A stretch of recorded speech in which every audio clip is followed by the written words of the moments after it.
सो पिछले लेक्चर में आपने कैरनॉट साइकिल और कैरनॉट इंजन पढ़ा था. Next point that is Carnot refrigerator.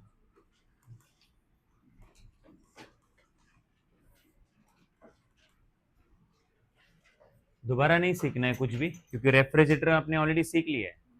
ठीक है, रेफ्रिजरेटर में दो कॉइल लगी होती है, एक इवेपोरेटर कॉइल और दूसरा condensation coil.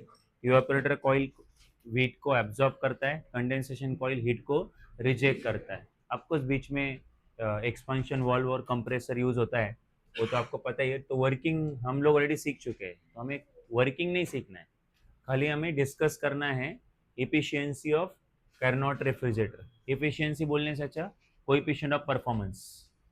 So we know coefficient of performance for refrigerator. Carnot नहीं लिखा है मैंने, नॉर्मल रेफ्रिजरेटर.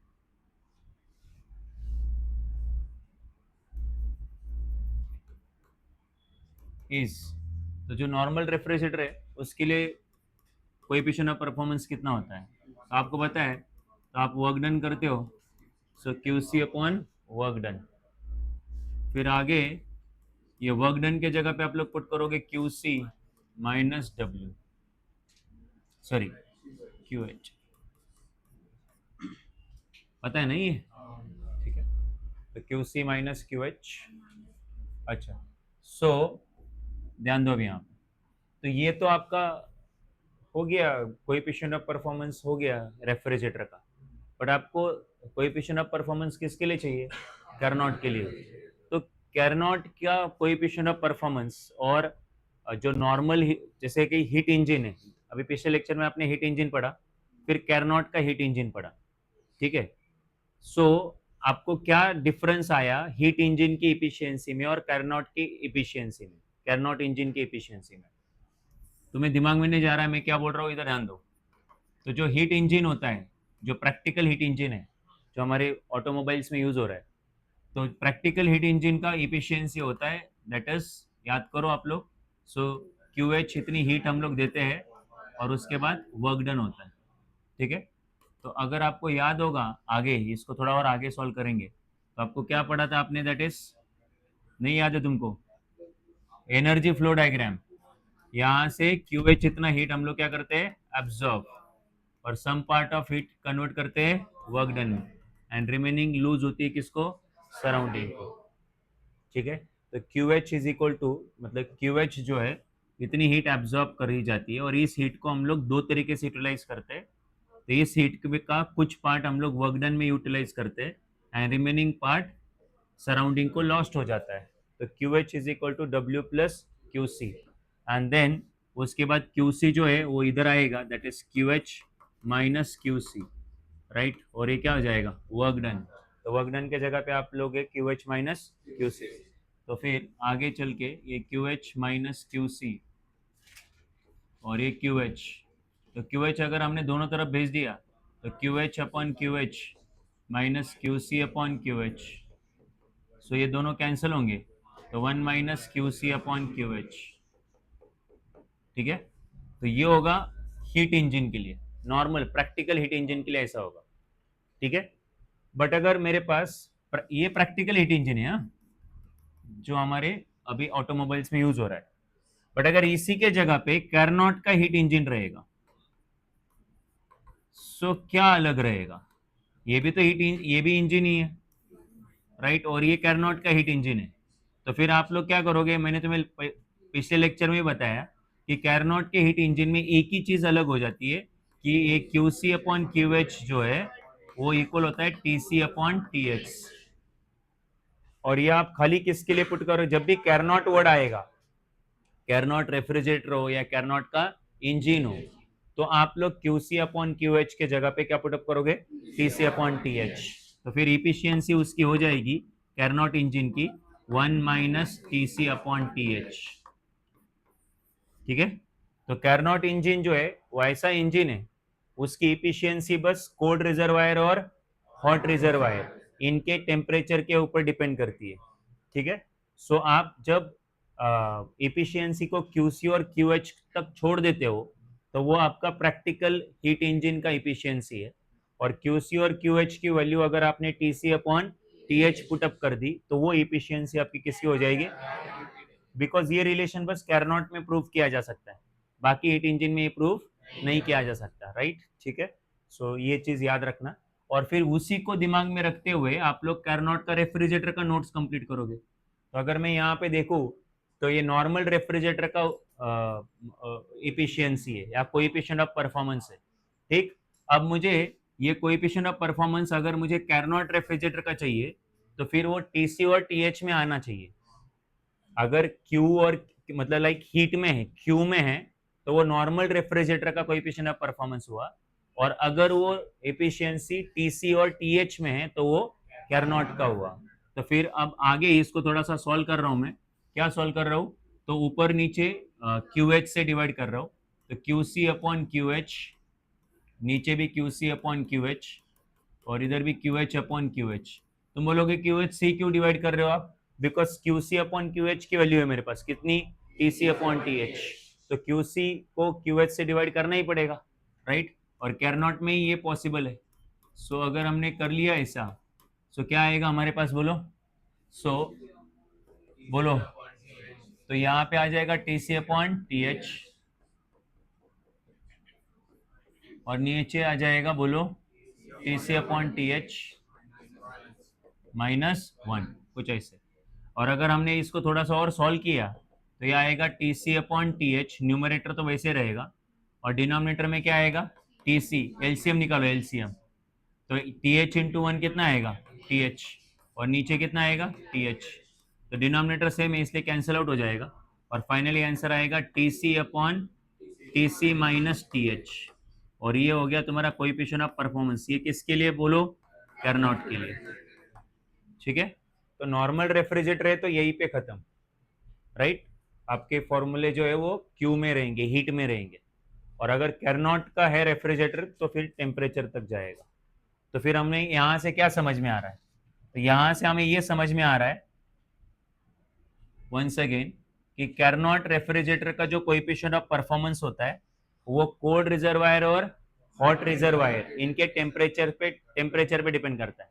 इनफैक्ट टेम्परेचर बोलने से अच्छा टेम्परेचर डिफरेंस बोलो, क्योंकि अगर आप देखोगे के और टीसी माइनस टीएच जो है वो दोनों इनवर्सली प्रोपोर्शनल है, तो टीसी माइनस टीएच ये डिफरेंस ज्यादा रहेगा, ये डिफरेंस, तो कोएफिशिएंट ऑफ परफॉर्मेंस कम रहेगा, और अगर टीसी माइनस टीएच ये जो डिफरेंस है वो कम रहेगा तो कोएफिशिएंट ऑफ परफॉर्मेंस ज्यादा रहेगा, राइट। तो हम लोग यहाँ पे नोट की तौर पे क्या बोल सकते हैं आगे चल के, ठीक है। तो coefficient of performance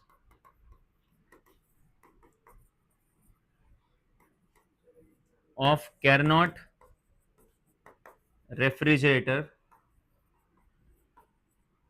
depends upon difference of temperatures between cold reservoir and hot reservoir। तो कोल्ड रिजर्वायर और हॉट रिजर्वायर इनके बीच में जो टेम्परेचर का डिफरेंस होता है उसके ऊपर डिपेंड करता है आपका कैरनॉट के इंजन, क्या कैरनॉट के रेफ्रिजरेटर का कोएफिशिएंट ऑफ परफॉर्मेंस, राइट। दोबारा से हम लोग क्या सीख रहे थे, कैरनॉट रेफ्रिजरेटर का कोएफिशिएंट ऑफ परफॉर्मेंस। तो ये तो आगे ये कर लो इसको थोड़ा सा, तो आपको याद रहेगा कि कैरनॉट रेफ्रिजरेटर में हम लोग क्या सीखते हैं, तो हम लोग उसका कोएफिशिएंट ऑफ परफॉर्मेंस सीखते हैं। तो पहले हमने जो कोएफिशिएंट ऑफ परफॉर्मेंस लिखा जो वो हमने प्रैक्टिकल रेफ्रिजरेटर का लिखा, तो जो रेफ्रिजरेटर हम लोग अभी प्रेजेंटली यूज कर रहे हैं उनका कोएफिशिएंट ऑफ परफॉर्मेंस ये है। अब इसके आगे हमने तभी बढ़ सकते हैं जब वो रेफ्रिजरेटर किसका हो, कैरनॉट को, क्योंकि कैरनॉट के रेफ्रिजरेटर में ही आप लोग, या कैरनॉट के केस में आप लोग QC अपॉन QH की जगह पे क्या पुट कर सकते हो, TC upon TH, but QC upon QH तो था नहीं हमारे पास, इसलिए न्यूमरेटर और डिनोमिनेटर को किससे डिवाइड किया, QH से। उसके आगे आप देख सकते हो, एंड फिर जहां QC अपॉन QH आया वहां पे TC अपॉन TH ये वैल्यू पुटअप करी, सॉल्व किया, और फाइनली हमारे सामने कोएफिशिएंट ऑफ परफॉर्मेंस आया कैरनॉट का, राइट। और वहां से पता चला कि ये जो डिफरेंस है वो डिफरेंस कम रहेगा तो कोएफिशिएंट ऑफ परफॉर्मेंस ज्यादा रहेगा। अच्छा, दूसरी चीज आपको पता है कि कोएफिशिएंट ऑफ परफॉर्मेंस हम लोग क्या चाहते हैं, मैक्सिमम चाहते हैं, क्योंकि जितना ज्यादा कोएफिशिएंट ऑफ परफॉर्मेंस आएगा उतना अच्छा वो हीट इंजन सॉरी उतना अच्छा वो रेफ्रिजरेटर रहेगा। तो फिर डिजायर्ड वैल्यू क्या है, मतलब हम लोग कितना मतलब हम लोग कितने कोएफिशिएंट ऑफ परफॉर्मेंस का रेफ्रिजरेटर एक्सपेक्ट कर रहे हैं, राइट? तो K is equal to T C upon क्या आया था वो, T C minus T H. So हम लोग क्या एक्सपेक्ट करते हैं, हम लोग एक्सपेक्ट करते हैं कि ये K की वैल्यू इनफाइनाइट आए। तो for K is equal to infinity, तो अगर आपको कोएफिशिएंट ऑफ परफॉर्मेंस अगर इनफाइनाइट करना है तो उसके लिए नीचे जीरो आना चाहिए इधर। तो नीचे जीरो आने के लिए, ठीक है, for K is equal to infinity T C should be equal to T H. मतलब कोल्ड रिजर्वायर और हॉट रिजर्वायर का टेम्परेचर क्या होना चाहिए, कोल्ड रिजर्वायर मतलब वो फ्रिज के अंदर की जगह, और हॉट रिजर्वायर मतलब बाहर की जगह, मतलब रूम टेम्परेचर बेसिकली। बट आपको पता है कि रेफ्रिजरेटर के अंदर की जगह और बाहर का टेम्परेचर कभी भी क्या नहीं हो सकता, सेम नहीं हो सकता, राइट? इनफैक्ट रेफ्रिजरेटर हम लोग ऑपरेट ही इसलिए करते हैं क्योंकि हमें बाहर से ज्यादा अंदर टेम्परेचर क्या रखना है, कम रखना है, कम रखना है ना, इसीलिए तो रेफ्रिजरेटर ऑपरेट करते हैं। तो ये कभी भी पॉसिबल नहीं है, तो मैं इधर लिख रहा हूं which is not possible,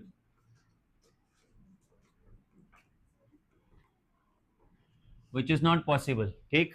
so therefore K is equal to infinite भी पॉसिबल नहीं है फिर।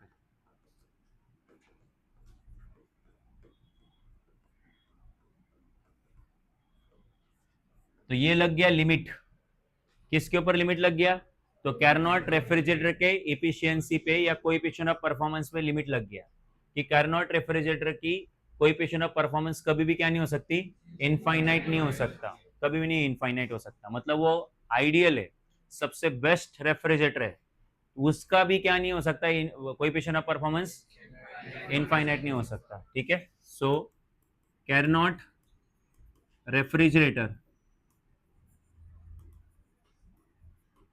has best coefficient of performance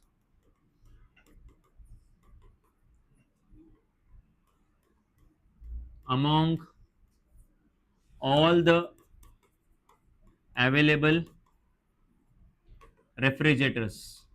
जितने भी रेफ्रिजरेटर के जितने भी रेफ्रिजरेटर्स हमारे पास अवेलेबल है उनमें से सबसे ज्यादा अच्छा कोएफिशिएंट ऑफ परफॉर्मेंस अगर किसी रेफ्रिजरेटर का है तो वो किसका है, कैरनॉट का है। बट इवन उसका भी सबसे बेस्ट रेफ्रिजरेटर का भी कोएफिशिएंट ऑफ परफॉर्मेंस क्या नहीं हो सकता, ठीक है?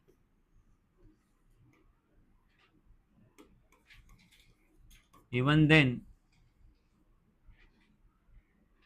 then coefficient of performance of Carnot refrigerator cannot be equal to infinite या infinity। this sets this sets limit on maximum efficiency of Carnot refrigerator. तो Carnot रेफ्रिजरेटर का भी जो सबसे बेस्ट रेफ्रिजरेटर है उसका भी इफिशियंसी इनफाइनाइट नहीं हो सकता, राइट? इसका मतलब किसी का भी नहीं हो सकता बेसिकली, ठीक है? तो यहाँ पे लिमिट लग गया, लिमिट लग गया मतलब फिक्स, मतलब एक बेसिकली मैक्सिमम वैल्यू, मतलब उसके पार कोई नहीं हो सकता, ऐसा एक लिमिट सेट हो गया।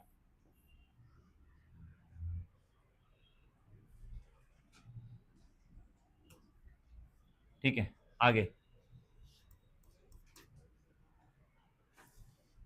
Next point.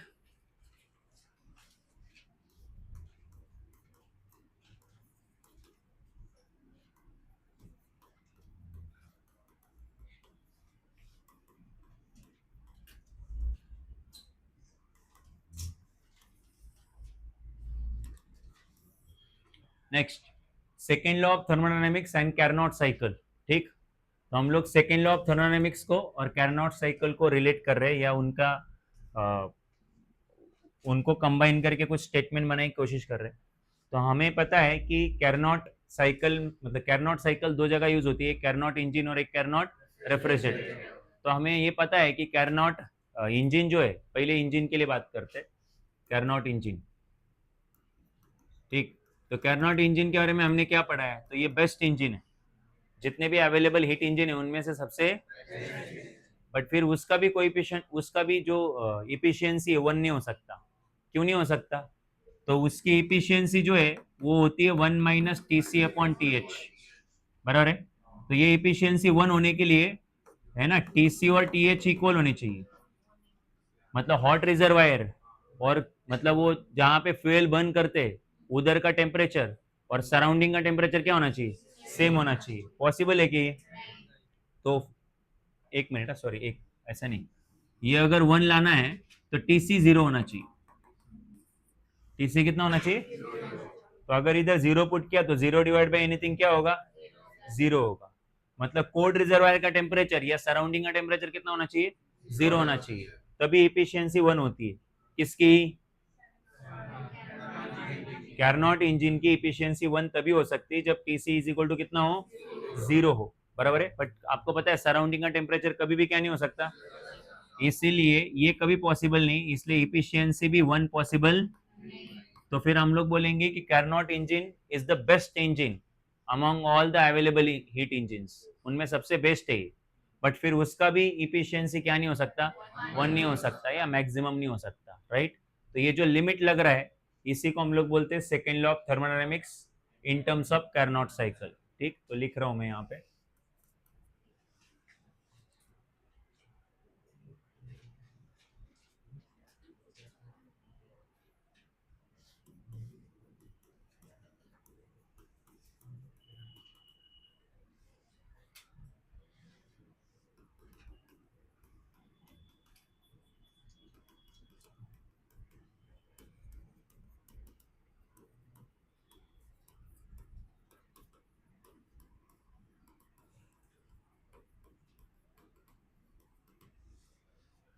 Carnot engine is the most efficient engine among all the available engines।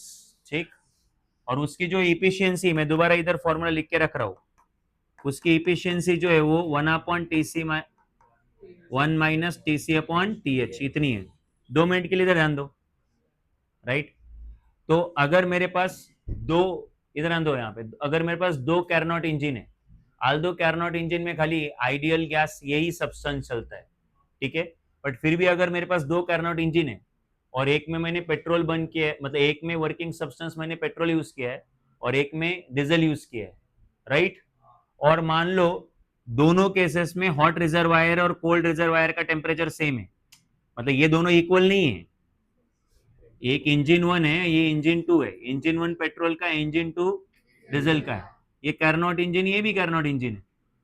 अच्छा, बट यहाँ पे जो हॉट रिजर्वायर का जो टेम्परेचर, हॉट रिजर्वायर का temperature let's say 50 degree Celsius है एंड कोल्ड रिजर्वायर का टेम्परेचर 10 डिग्री सेल्सियस है। और डीजल के केस में भी मैंने ऐसा कुछ अरेंजमेंट किया कि टीएच जो हॉट रिजर्वायर का टेम्परेचर है वो 50 डिग्री सेल्सियस है और कोल्ड रिजर्वायर का अगेन कितना है? 10 डिग्री सेल्सियस है। तो दोनों इंजन में अलग अलग फ्यूल बर्न हो रहा है, बराबर है। बट फिर भी दोनों का इफिशियंसी सेम निकल के आने वाला है।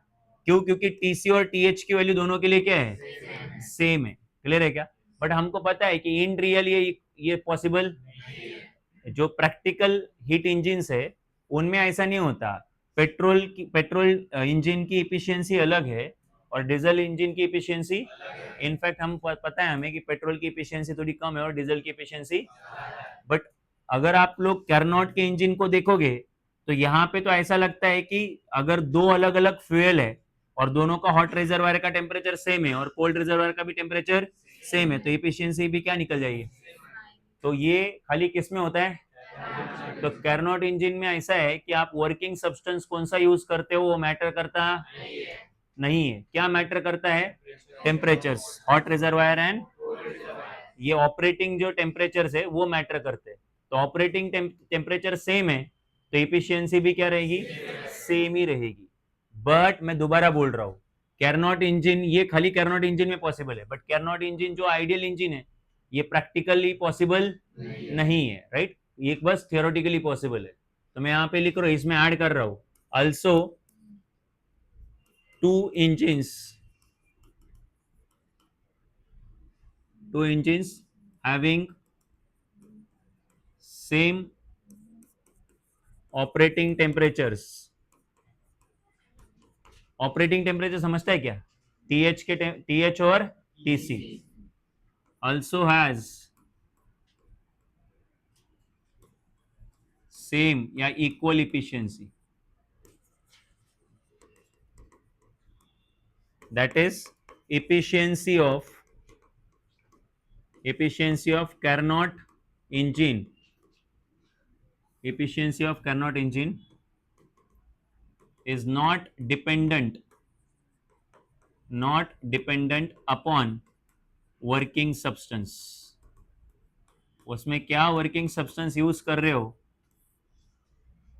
ये मैटर करता नहीं है। किसको मैटर करता है? प्रैक्टिकल हीट इंजन को मैटर करता है।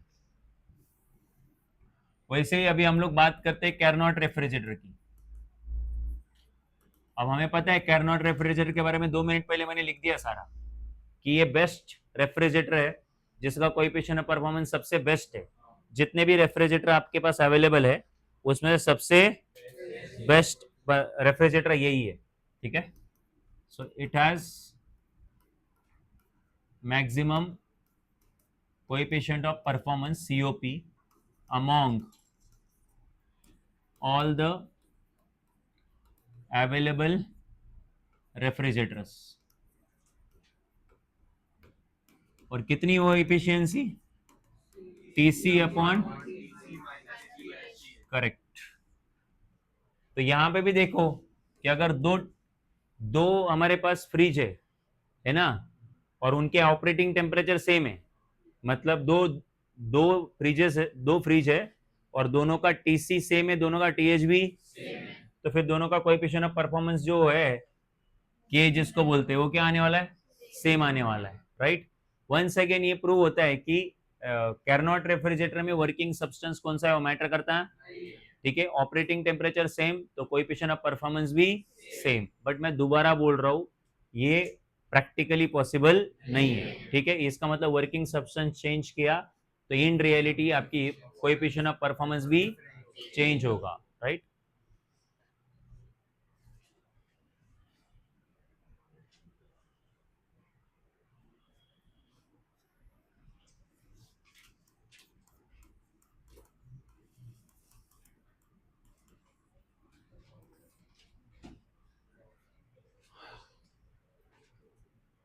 ठीक है।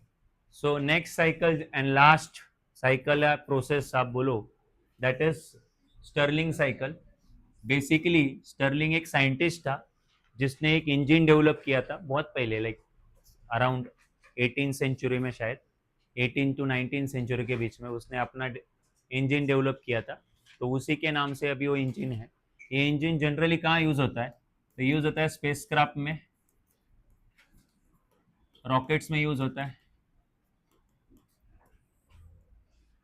ठीक है? जो भी हेवी बूस्टर्स है उनमें ये इंजन यूज होता है। और अगर इसी इंजन का रिवर्स साइकिल करेंगे तो फिर उसका मतलब अगर उस साइकिल को अगर हम लोग उल्टा कर देंगे स्टर्लिंग साइकिल को, तो उसका यूज भी कुछ अलग हो जाता है। अब वो क्या अलग यूज होगा वो बताऊंगा थोड़ी देर में, बट पहले स्टर्लिंग साइकिल समझ लो। आपको पता है कोई भी साइकिल समझनी है तो उसका PV डायग्राम बड़ा हेल्पफुल है, ठीक है? तो ध्यान देना भी यहाँ पे। तो वर्किंग सब्सटेंस क्या है इसमें? Working substance can be hydrogen, helium भी हो सकता है, नाइट्रोजन हो सकता है, ठीक है? सो ये सारे वर्किंग सब्सटेंस हो सकते हैं किसमें? स्टर्लिंग इंजन में, स्टर्लिंग के इंजन में,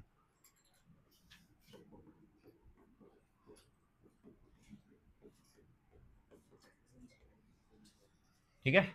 इसलिए ये काफी यूजफुल है क्योंकि उसमें फ्यूल जो है वर्किंग सब्सटेंस अलग अलग टाइप का यूज हो सकता है। अच्छा, सो ध्यान देते रहना सब लोग, यहाँ पे पीवी डायग्राम देख लो।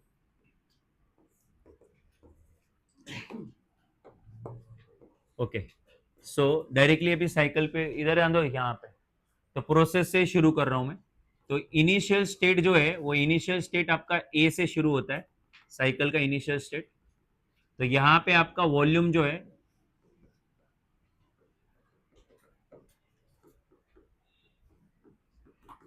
इनिशियली वॉल्यूम है V1 और प्रेशर है P1, ठीक है, दैट इज V1 P1, ये कोऑर्डिनेट हो गए। तो इनिशियली वॉल्यूम कम है और प्रेशर ज्यादा है। अब क्या होगा, वो जो गैस बेसिकली इधर क्या हो रहा है ध्यान दो, बेसिकली यहाँ पे गैस हीट को एब्जॉर्ब कर रहा है, ठीक है, पॉइंट ए पे गैस हीट को क्या कर रहा है। तो जब इनफ हीट एब्जॉर्ब हो जाएगी तो अब वो गैस क्या होगा, एक्सपांड होगा, ठीक। आपके बुक में इसका वर्किंग नहीं है ऐसा कुछ, खाली साइकिल का डिस्क्रिप्शन है।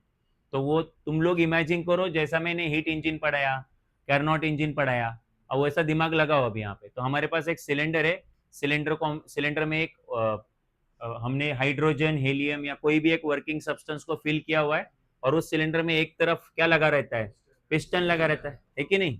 सारे इंजन में तो पिस्टन लगा रहता है ना, जो वर्क डन करता है। सो अभी हम लोग क्या करेंगे, जो वर्किंग सब्सटेंस है वो उस वर्किंग सब्सटेंस को हीट देंगे। तो फिलहाल वो वर्किंग सब्सटेंस क्या कर रहा है, हीट क्या कर रहा है, एब्जॉर्ब कर रहा है। जैसे वो इनफ हीट एब्जॉर्ब कर लेगा, अब वो उस पिस्टन को क्या करेगा, पुश करेगा, राइट। और अब वो गैस जो है एक्सपांड होगा। ये जो एक्सपांशन होता है वो आइसोथर्मल एक्सपांशन है, इसीलिए जो ग्राफ है वो आइसोथर्म जैसा है। ये जो शेप है वो आइसोथर्म का शेप है ना। तो अब यहाँ पे जितना टेम्परेचर है गैस के पास अभी भी उतना ही है, मतलब टेम्परेचर चेंज हो रहा। तुम बोलोगे क्यों नहीं टेम्परेचर चेंज हो रहा, बिकॉज गैस ने जितनी भी हीट जितनी भी हीट एब्जॉर्ब करी वो पूरी की पूरी किस में कन्वर्ट करी, वर्क डन में कन्वर्ट करी, राइट। आप पता ही आपको ये कि Q is equal to delta U plus W। तो अगर इंक्रीज इन एनर्जी जीरो है तो Q इज इक्वल टू क्या रहेगा, W। तो पूरा हीट अगर वर्क डन में कन्वर्ट हो रहा है तो इंटरनल एनर्जी चेंज होती, और इंटरनल एनर्जी चेंज नहीं होगी तो टेम्परेचर भी क्या नहीं होगा, चेंज नहीं होगा। तो इस प्रोसेस को हम लोग बोलते हैं आइसोथर्मल प्रोसेस। और गैस एक्सपांड हो रहा है, उसका वॉल्यूम V1 से कितना हो रहा है, V2 हो रहा है, इसलिए इस प्रोसेस को हम लोग बोलते हैं आइसोथर्मल एक्सपांशन। ओके, और इस प्रोसेस में A टू B में वर्क डन भी हो रहा है, राइट। और गैस के इस प्रोसेस में गैस ने क्या एब्जॉर्ब करी थी, हीट एब्जॉर्ब करी थी। तो फिर मैं यहां पे लिख रहा हूं from A to B initially gas absorbs enough heat and it pushes piston outward, ठीक है। so therefore work is done, that is isothermal expansion, या फिर वर्क इज डन ऐसा लिखो। तो मैं इधर लिख रहा हूं from A to B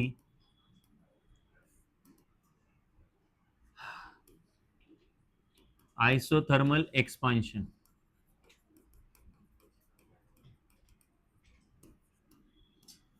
and work is done, और वर्क भी हुआ। ओके, नाउ पॉइंट बी पे आए हम लोग। तो अब क्या हुआ, जो तुम्हारा पिस्टन है वो इनफ ऊपर है, ठीक है। अब कुछ तो हीट रहेगी, इधर आन दो, कुछ तो हीट रहेगी जो अभी वो जो सब्सटेंस है उसको रिलीज करनी पड़ेगी, राइट, क्योंकि सब्सटेंस को अपने इनिशियल स्टेट पे दोबारा रिटर्न जाना है ना। तो जो हीट यूटिलाइज नहीं हुई, अब वो सब्सटेंस उस हीट को क्या करेगा, रिलीज कर देगा, राइट, बाहर दे देगा। किसको दे देगा, सराउंडिंग को दे देगा। तो इस प्रोसेस में टेम्परेचर फॉल होता है। क्यों फॉल होता है टेम्परेचर, क्योंकि जितनी भी उस गैस के पास क्या बची थी, एनर्जी या हीट बची थी, उसने वो किसको दे दी, सराउंडिंग को दी, राइट। और बट अभी पिस्टन फर्दर पुश नहीं हो रहा है, राइट। तो फिर ध्यान दो वॉल्यूम कांस्टेंट है। सो वॉल्यूम कांस्टेंट है तो therefore from B to C क्या कांस्टेंट है, वॉल्यूम इज कांस्टेंट, राइट। और क्या फॉल हो रहा है, तो आप देख सकते हो प्रेशर फॉल हो रहा है फ्रॉम B टू C। तो आपको पता है PV is equal to NRT, तो अगर आपका वॉल्यूम कांस्टेंट है तो pressure is directly proportional to temperature, और प्रेशर अगर फॉल हो रहा है बिकॉज हीट रिलीज करी जा रही है, सो देयरफॉर टेम्परेचर जो है वो क्या होगा, कम हो जाएगा, फॉल हो जाएगा, राइट। सो टेम्परेचर T1 से कितना हो जाएगा, T2, और T2 टेम्परेचर जो है वो T1 से क्या रहेगा, बोलो, कम रहेगा। तो T2 is less than T1। मैं साइड में लिख देता हूँ।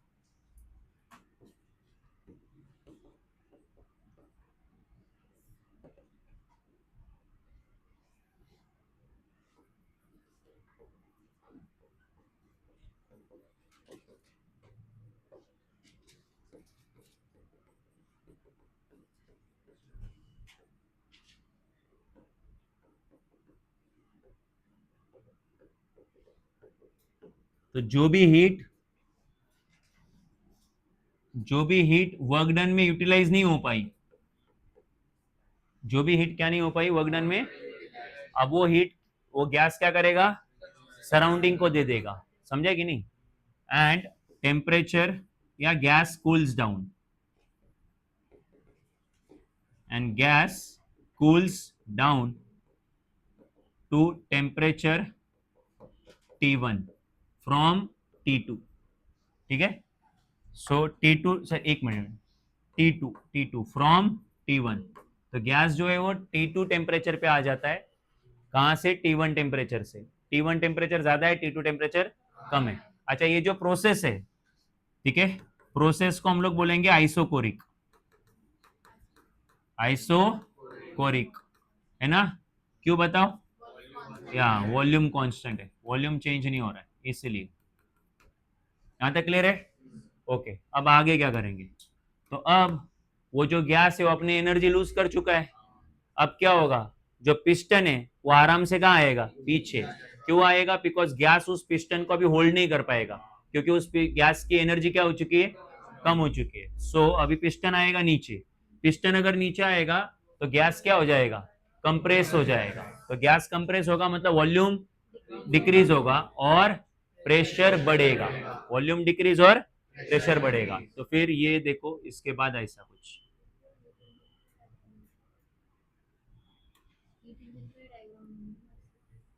काइंड ऑफ, नॉट कैरनॉट है, कैरनॉट में नहीं होता, कैरनॉट में और थोड़ा सा एक्सपांड होता है।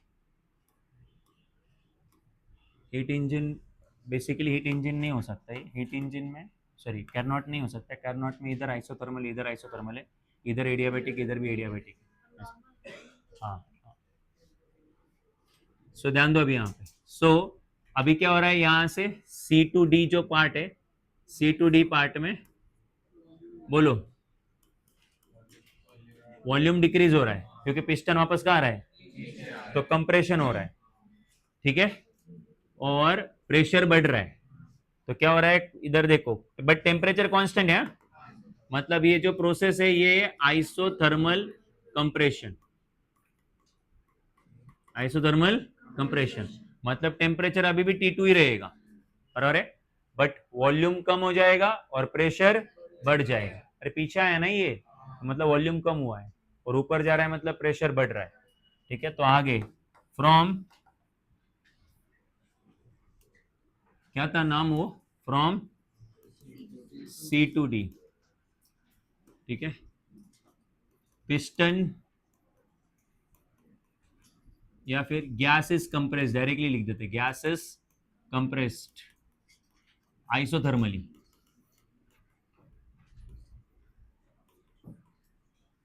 सो गैस कंप्रेस हुआ है, ठीक है, आइसोथर्मली।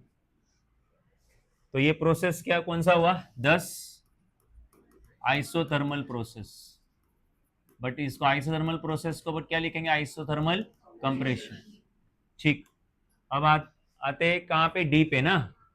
अब क्या होगा, तो वापस से अभी वो जो गैस है, वो गैस के पास तो एनर्जी नहीं है, अब उस गैस को क्या देनी पड़ेगी, वापस एनर्जी, कैसे देंगे, फ्यूल को बंद करेंगे, और अभी फ्यूल को बंद करेंगे तो गैस दोबारा क्या एब्जॉर्ब करेगा, एनर्जी एब्जॉर्ब करेगा। तो इसके बाद आपको साइकिल ऐसी रहेगी, मतलब क्या हो रहा है, वॉल्यूम नहीं बढ़ रहा है बट प्रेशर बढ़ रहा है। क्या नहीं बढ़ रहा, क्यों, क्योंकि वो हीट को एब्जॉर्ब करे जा रहा है, और जब वो इनफ हीट को एब्जॉर्ब करेगा तब वो जाके पिस्टन को क्या करेगा, पुश करेगा। तो D2A तक वो खाली हीट को क्या कर रहा है, कोई वर्क कर रहा, तो वॉल्यूम कांस्टेंट है। तो दोबारा से यहाँ पे isochoric process, isochoric process, compression भी बोल सकते हो, और ये भी आइसोकोरिक, क्योंकि इन दोनों केसेस में आपका वॉल्यूम क्या है बोलो, कांस्टेंट। तो D2A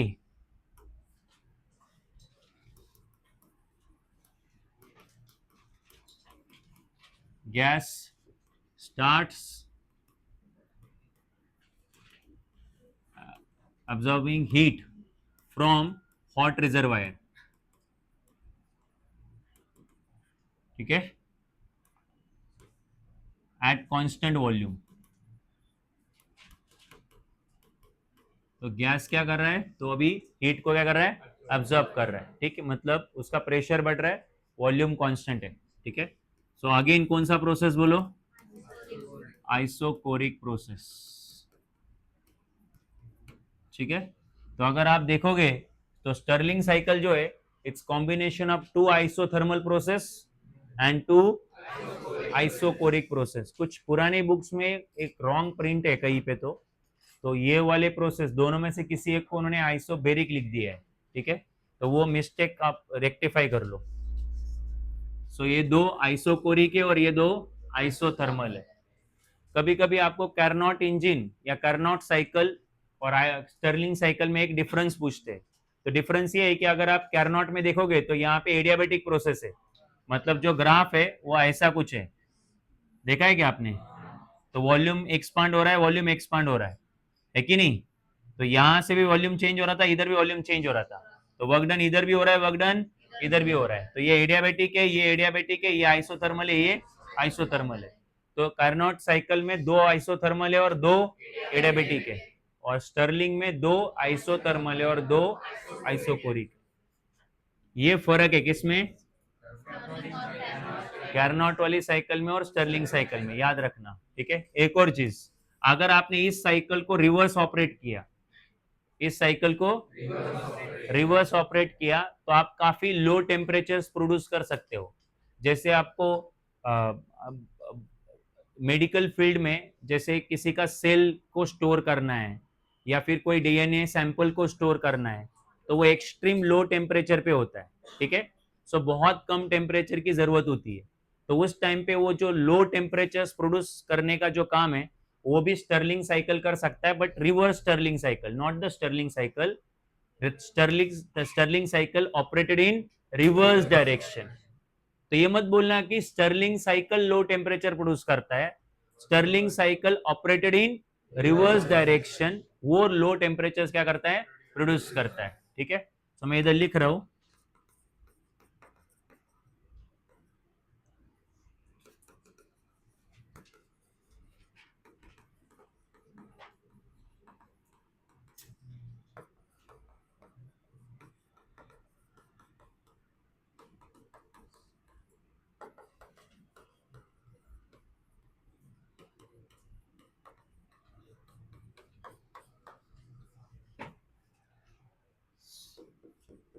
सो ये भी स्टर्लिंग साइकिल का यूजफुलनेस है। तो मेडिकल फील्ड में काफी सारे केसेस में स्टर्लिंग साइकिल का यूज हो रहा है, but in reverse direction, reverse direction.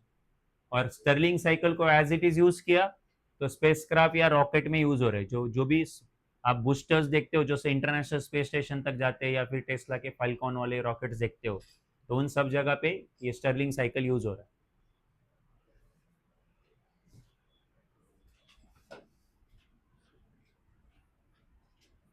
So A2B isothermal expansion है ना, क्योंकि पिस्टन एक्सपांड हो रहा है, वर्क हो रहा है ना, बट टेम्परेचर क्या नहीं हो रहा है, चेंज नहीं हो रहा है। B2C जो अनयूज्ड हीट है, जो हीट को हम लोग वर्क में कन्वर्ट नहीं कर पाए, वो सिंक को या सराउंडिंग को रिलीज करी जाती है, ठीक है।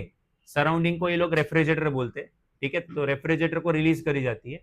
ऐसा क्यों है, रेफ्रिजरेटर को क्यों रिलीज करी जाती है, क्योंकि स्पेसक्राफ्ट में जो हीट यूज हो रही है, जो हीट बच रही है, उस हीट को भी बाद में यूज कर सकते हैं ना, इसलिए जो हीट वो यहाँ पे रिलीज कर रहा है उसको भी ट्रैप किया जाता है लेटर ऑन स्टेजेस में यूज करने के लिए। इसलिए कभी अगर टेक्स्ट बुक रीड किया तो आप देखोगे कि B2C में जो हीट रिलीज करी वहां पे लिखा हुआ है कि इन दिस साइकिल जो हीट रिलीज होगी from B to C is given to the refrigerator, ऐसा लिखा मिलेगा आपको। क्यों? क्योंकि वो हीट जो है जो रिलीज हुई उसको भी हम लोग फर्दर स्टेजेस में क्या करेंगे, यूज करेंगे, इसीलिए। एंड देन C2D आपको पता ही है आइसोथर्मल कंप्रेशन है, मतलब क्योंकि पिस्टन नीचे आ रहा है, क्योंकि ये गैस के पास उसको होल्ड करने लायक क्या नहीं है, एनर्जी नहीं, क्योंकि उसने हीट रिलीज कर दी ना। अब वो नीचे आएगा तो वॉल्यूम कम होगा और प्रेशर बढ़ेगा, बट अभी वो गैस जो है वो लो एनर्जी पे, तो फ्यूल बर्न करके दोबारा उसको क्या दी जाएगी, हीट, और ये साइकिल कंटिन्यू चलेगी। तो इस तरीके से कौन सा साइकिल चलता है बोलो, स्टर्लिंग साइकिल। तो यहाँ पे आपका चैप्टर खत्म हो जाता है।